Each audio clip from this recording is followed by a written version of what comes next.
La famine persistait dans le pays. Yaakov décida donc d'envoyer de nouveau ses fils en Égypte pour y chercher de la nourriture.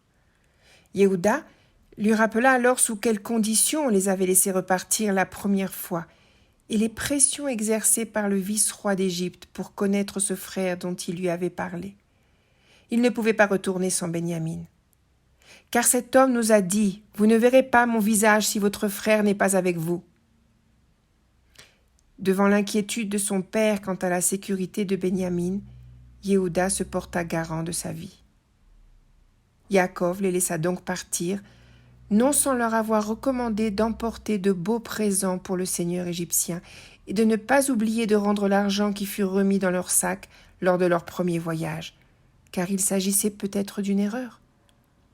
Puis Yaakov pria pour que Dieu leur permette de trouver grâce aux yeux du vice-roi d'Égypte, afin qu'il leur rende Shimon, resté captif, et épargne Benyamin. Les frères suivirent exactement les instructions de leur père et se mirent en route. En Égypte, ils se présentèrent devant Yosef, qui aperçut aussitôt Benyamin. Il demanda alors à son intendant de les amener dans sa maison et de préparer un repas pour qu'ils déjeunent avec eux. L'intendant s'exécuta. Mais les frères de Yosef prirent peur devant cette hospitalité inattendue et interpellèrent l'intendant. Ils lui parlèrent de l'étrange restitution de leur argent lorsqu'ils étaient venus acheter de la nourriture la première fois.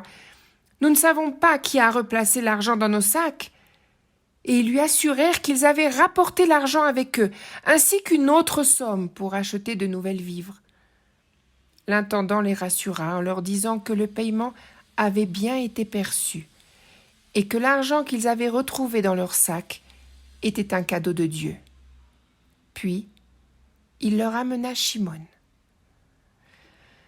Soulagés, les frères purent alors s'installer et s'apprêter en toute confiance.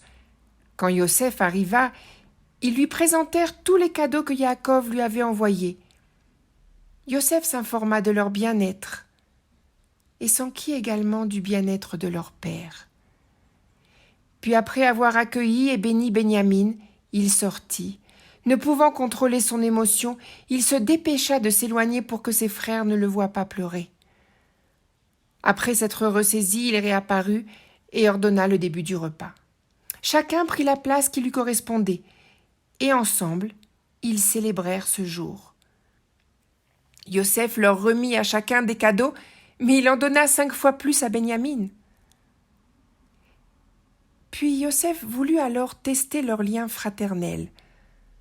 Après le repas, il demanda à son intendant de remplir les sacs de ses invités d'une grande quantité de provisions et de déposer de nouveau l'argent de chacun au-dessus. Puis il demanda de placer sa coupe d'argent dans le sac du plus jeune. L'intendant obtempéra aux ordres de Yosef. Le lendemain, ignorant tout ce qui avait été fait dans leurs bagages, les frères se mirent en route pour Canaan. À peine avaient-ils quitté la ville que Yosef ordonna de les rattraper et de les réprimander pour avoir abusé de sa confiance et l'avoir volé. Surpris devant de telles accusations, les frères se défendirent, rappelant qu'ils avaient même rendu l'argent trouvé dans leur sac lors de leur dernier voyage. Alors pourquoi ? Comment aurions-nous dérobé dans la maison de ton maître de l'argent et de l'or ? Ils acceptèrent donc que leurs affaires soient fouillées. Celui de tes serviteurs chez qui on trouvera la coupe, qu'il meure. Et nous-mêmes, nous serons les esclaves de mon Seigneur. Cependant, l'intendant déclara que seul le voleur serait tenu pour responsable et deviendrait esclave, alors que les autres pourraient repartir en toute liberté.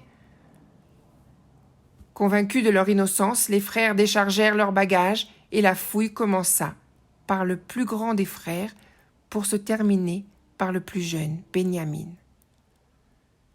Et la coupe fut trouvée dans le sac de Benyamin. Les frères furent choqués. Ils déchirèrent leurs vêtements et décidèrent d'accompagner Benyamin jusqu'à la ville. Ils ne l'abandonneraient pas. Quand ils pénétrèrent dans la maison de Yosef, celui-ci s'y trouvait encore. Tous se prosternèrent devant lui, et devant la preuve accablante, Yehuda proclama que Dieu était à l'origine de ce qui leur arrivait et que les frères en assumeraient la pleine responsabilité.